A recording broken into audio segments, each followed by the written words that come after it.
Hello everybody and welcome. I'm Mike Schlueter. We're out here on a beautiful winter's day. It's cold, but as you can see, it's beautiful. We had about 8 or 10 inches of snowfall over the past day or so, and it's just gorgeous. Perfect day to get out into the woods, out into nature, and do some exploring with your camera. Wanted to talk a little bit today about getting the proper exposures in the snow and some of the other challenges that the beauty of this type of environment does present to photographers. Basically, if you're using your in-camera meter, this snow is going to play havoc with it because it's going to try to render it as medium gray, 18% gray. So there's a couple things you can do. I'm a manual mode shooter for my exposure mode, and so what I do is I don't even use my meter. I select an f-stop that's going to give me the depth of field that I'd like to have, pick a shutter speed and a low ISO, take a couple of test exposures, and then check them on the back of my LCD, see how they look, and then adjust my shutter speed typically accordingly, or maybe my ISO. The determining factor for me usually, especially in landscape type pictures, is my f-stop, so I can control my depth of field. So that's kind of where I start. Now if you do use the in-camera meter and you've got an area in your scene that has a substantial amount of snow, the best thing to do is open up your exposure from that reading. So if it says, say for instance 1/60th at f11, open it up to say 1/60th at f5.6 or 1/15th at f11. So basically about a 2-stop, 1.5 to 2-stop exposure adjustment, meaning opening up, letting more light in. So you're technically overriding what the meter's telling you. If you shoot in manual mode, I still recommend bracketing your exposure.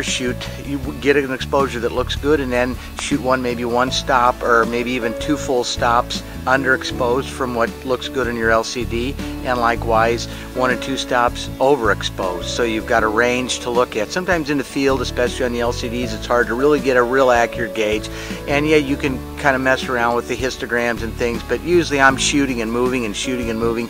It's much faster for me. Bracket your exposures, you know you'll get what you need. Back at a computer you can make any adjustments necessary, and one of those exposures are going to be dead on. So if you're aperture priority or shutter priority shooter, that's fine too, if that's your comfort level with it. Then I would suggest once again, you're going to probably have to put in some exposure compensation to overexpose what the meter's telling you and what the camera would try to expose for, so you don't wind up with an underexposed gray looking snow image. And likewise, if you've got either auto exposure bracketing on your camera, I would set that up to shoot maybe a 3 or 5 series of brackets, typically 1 stop apart.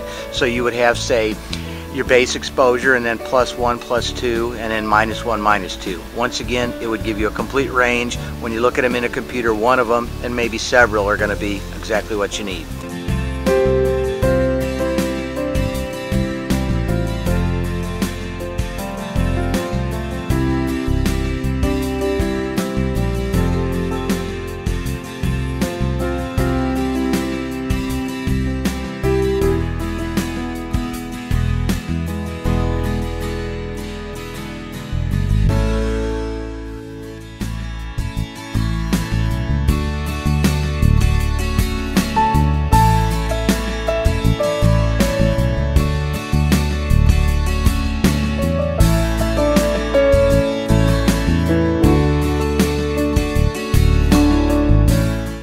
I hope these tips have helped you. I hope you get out this winter into the snow, take some great pictures, take advantage of the season, and I appreciate you joining me today. Look forward to seeing you next time.